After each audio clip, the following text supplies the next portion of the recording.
호라비처럼 지내는 게 너무 불쌍해 보였던 거지. 지인들이 삼남매를 놓고 살게 됩니다. 정말 사랑이 많으신 분이에요. 네. 참 미승만이 자식을 안 낳아봐가지고 부성애가 없어서 그런가?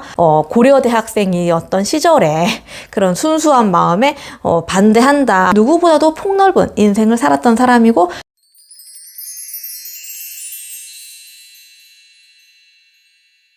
안녕하세요. 고작가의 휴먼레코드입니다. 저에게 구독, 좋아요, 알림 설정은 큰 힘이 됩니다. 부탁드립니다. 네, 김성숙 2부를 이어나가 볼 텐데요. 해방 이후의 삶에 대해서 이야기를 해보겠습니다. 해방 당시에 그 비행기를 타고 남한의 인사들이 왔잖아요. 김구 선생님이 그 1등 비행기를 탔던 걸 알고 계시는가요? 그러니까 그때 사람들이 많았는데 이제 비행기는 작으니까 이렇게 한번 타고 그 다음에 이제 또 후발주자가 있었던 거죠. 그런데 이때 이미 그런 서열이 정해졌다고 해야 되나? 남한에서 누가 권력을 잡을 것인가가 이때 그냥 좀 결정됐다고 봐야죠.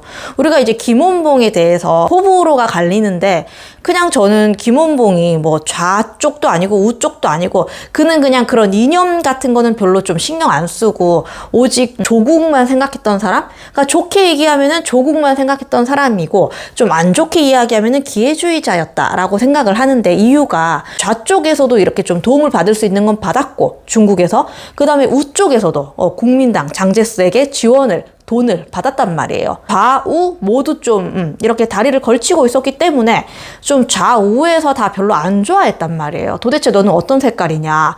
그런데 이제 김원봉이 마지막으로 택한 거는 한국광복군 합류해가지고 남한으로 왔잖아요. 그런데 김구 선생 임시정부랑도 좀 사이가 안 좋았단 말이에요. 그리고 임시정부는 김구 선생님이 그러니까 왕관을 잡고 있었잖아요. 이것도 원래는 김원봉이 하기 싫었는데 장제스가 돈을 한 군데에만 지원할 테니까 너희들 뭉쳐라 이래가지고 한 거기 때문에 어쩔 수 없이 안으로 들어간 거였고, 그래서 김원봉이 마지막에 후발주자로 가게 되면서 남한에서 그런 뭐 노독술 같은 사람들한테 고문을 당하고, 일제강점기 때도 일본군에게 고문 한 번 안 당했던 사람이 결국에는 이제 짜증이 나가지고 남한에서 월북을 하고, 그리고 이제 김일성이 하는 것도 영 이제 못마땅하니까 결국에 숙청이 되고, 이런 좀 안타까운 역사가 있죠. 하지만 이 김성숙은 그렇지 않았다는 거. 남한에서 중립을 지켰기 때문에 딱히 뭐 노독술 같은 인물한테 찍힌 것도 아니었고, 하지만 정말 여러 고초를 겪었죠. 일단 후발주자로 왔기 때문에 역시나 정권, 권력을 못 잡은 건 당연했고, 그리고 이 두진해이랑 결혼을 해가지고 자식을 놓고 살았단 말이에요. 그런데 이제 그 당시에 뭐 비행기 값도 비싸고 중국에서 모든 것을 다 일구고 살았는데 버리고 남편을 따라서 조선에 남한에 온다는 것도 쉽지 않았고, 그래서 이들은 일단 기약 없는 이별을 해야 했는데요. 그리고 더욱더 안타까운 건 뭐냐면 이제 이승만이랑 이 김성숙이 사이가 좋지 않았단 말이에요. 나중에 이승만이 정권을 잡은 뒤에 이 우남 김성숙의 아들이 이 남한으로 아버지 보겠다고 왔는데, 근데 이승만이 매몰차게 월미도 수용소에 아들을 가둬버리고 한 번도 아버지랑 김성숙이랑 못 만나게 하고 바로 추방시켜 버린단 말이에요. 이거는 그러니까 참 미승만이 자식을 안 낳아봐가지고 부성애가 없어서 그런가 좀 너무했다라고 생각이 드는 부분이고요. 그리고 이 시기에 우남 김성숙은 그 미군정이 이제 들어서가지고 막 군정기가 되는 게 또 못마땅했던 거예요. 아니 남한이 단독으로 할 수 있는데 왜 우리가 미군정 안에 또 들어가 있어야 되냐, 이래가지고 또 반발을 사서 남한에서도 해방 후에 감옥 생활을 했는데요. 그렇게 감옥 생활을 하고 풀려난 다음에 이제 여운형이랑 근로인민당이라는 걸 만들어가지고 우리가 좀 중립, 하지만 좌우를 통합하는 무언가를 한번 해보자 라고 하는데, 네, 바로 여운형이 암살당하죠. 그래서 이제 이 근로인민당도 뭐 이렇게 무산이 돼버린 거죠. 그래서 그 이후에 또 이제 김규식이랑 우리 좌우 합작 노선을 추진해보자, 김구 선생님이랑 북한에 올라간다느니 뭐, 그런데 알잖아요. 우리가 김구가 죽는 거. 이렇게 다 무산되어 버린단 말이죠.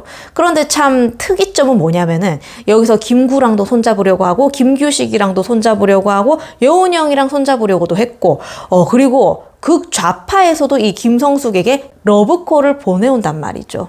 바로 정말 극좌파 박헌영이 러브콜을 보내옵니다. 그런데 이때 이 김성숙이 박헌영에 대해서 남긴 그런 기록이 있어요. 진짜 웃겨요. 이 책에 있는데 제가 읽어드릴게요. 정말 기가 막힌 극좌파입니다. 이루 말할 수가 없어요. 세계 정세니 국가니 뭐니 이런 걸 알 턱이 없습니다. 그저 공산당과 소련 이런 생각만 하지 도무지 다른 안목이 없어요. 그런 사람이니 그와는 토론할 여지가 없어요. 나는 그 사람에게 아주 실망했습니다. 네.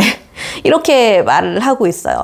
여기서 우리는 이제 중도의 시각을 가진 김성숙이 이런 극좌파를 보는 견해에 대해서 알 수 있는데, 그러니까 박헌영은 해외파가 아니잖아요. 거의 조선에만 머물렀기 때문에 좀 시야가 좁았고, 김일성은 해방이 되면서 이미 같이 소련군과 함께 북한으로 넘어와가지고 인기가 있었고 인지도가 있었기 때문에 처음부터 김일성과의 싸움에서 밀릴 수밖에 없었다. 통일전선 이런 거를 이야기하기에는 박헌영과 맞지 않았다. 그래서 되게 실망했고 되게 별로다 라고 말했던 걸 알 수 있고요.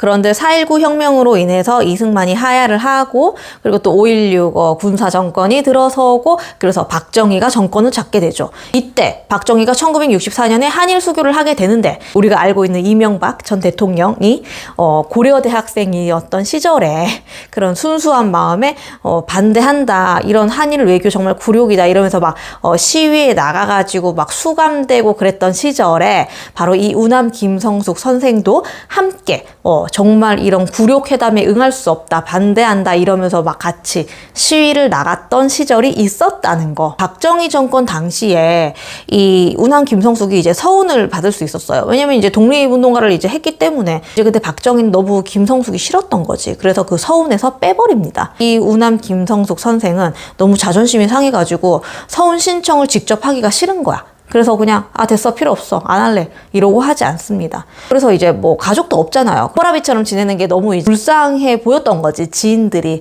그래서 이제 또 결혼을 하게 되는데, 그래서 또 3남매를 놓고 살게 됩니다. 그런데 여기서 또 반전은 뭐냐면은, 그때 중국인 여성과 결혼을 했다고 했잖아요. 그런데 그 이전에 조선에서 조혼으로 또 결혼한 여성이 있었다는 거. 그러니까 총 결혼을 3번 한 셈입니다. 정말 사랑이 많으신 분이에요. 네. 그런데 뭐 그러거나 말거나 좀 안타까운 건 뭐냐면은, 사람이 먹고 사는 게 가장 중요하잖아요. 항상 이제 일기를 썼는데 해방 뒤에 병마와 시달리고 가난과 시달리고 돈이 없고 쌀이 없고 거의 그런 내용이에요. 이제 정치적인 것도 이제 잘 풀리지 않고, 그리고 뭐 선거에 나가기도 하는데 평안북도 출생이니까 기반이 없어서 낙선도 하고, 돈이 없어서 낙선을 한 것도 있고, 그래서 나중에 죽었을 때는 퇴원비가 없어가지고 그런 시체실에 좀 방치가 되어 있었다고 해요. 그런데 이제 다행히도 불교계에 예전에 몸담았던 경력이 있기 때문에 불교계에서 그의 시신을 거두어 드렸다고 하는데요. 그리고 이제 나중에 전두환 정권이 들어서고 나서야, 죽고 나서야 그런 서훈이 받아들여져서 신청이 되었는데, 참 죽고 나서 무슨 의미가 있나, 그게.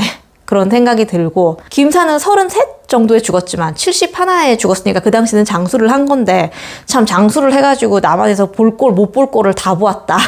좀 그런 생각이 드는데요. 하지만 누구보다도 폭넓은 인생을 살았던 사람이고 항상 중도를 지키려고 노력했던 사람이라는 생각이 듭니다. 시청해 주셔서 감사하고요. 저는 다음 시간에 더욱더 유익한 이야기로 찾아뵙겠습니다. 이상 고 작가의 휴먼 레코드였습니다.